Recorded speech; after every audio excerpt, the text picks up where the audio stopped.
আজ কোনো অনুভূতির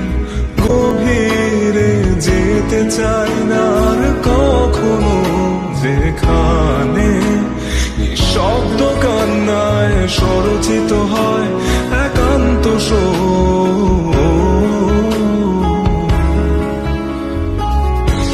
যা কিছু তার নির্দয় স্পর্শে দিয়েছে সৃষ্টি,